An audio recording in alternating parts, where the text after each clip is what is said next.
Hey there, fans of Comic Land! It's Leila here from the Comic Connection with this week's comic book reviews. First up, we've got Comic Book Guy, the comic number 1 of 5 by Ian Boothby and John Delaney. After a failed attempt at internet infamy, Comic Book Guy decides to enter a contest to become the new Lard Lad, but once again he's thwarted by his nemesis, Graphic Novel Kid.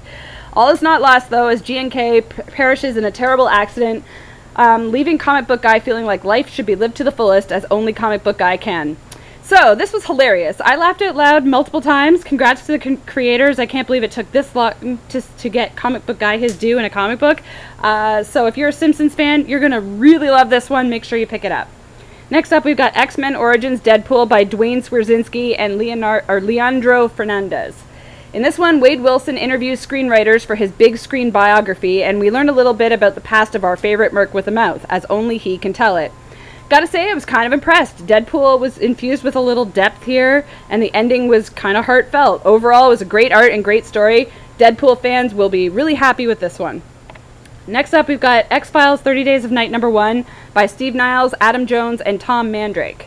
In this one, Mulder and Scully are sent to Alaska to investigate a bizarre murder scene called in by a snowplow driver in the wrong place at the wrong time. Okay, so this was just okay. I'm not sure how I feel about mixing these two properties together. It's a little too early to tell, but I do think that I don't like the art very much.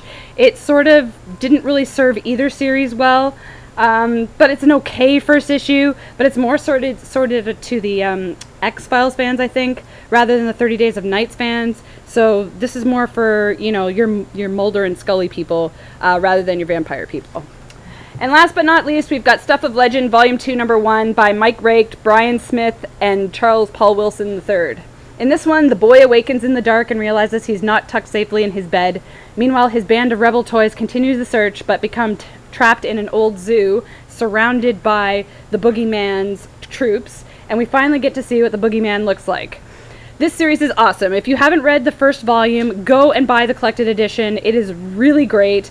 I love everything about it. The art, the story, they're all top-notch. I just wish we didn't have to wait so long in between issues. This book typically takes a couple months or 3 or 4 in between issues, but it is definitely worth it by the time it gets there. It looks like it's a kid's book, but it's really not. Like, kids can appreciate it, but I think adults can way more appreciate all the themes that are in it.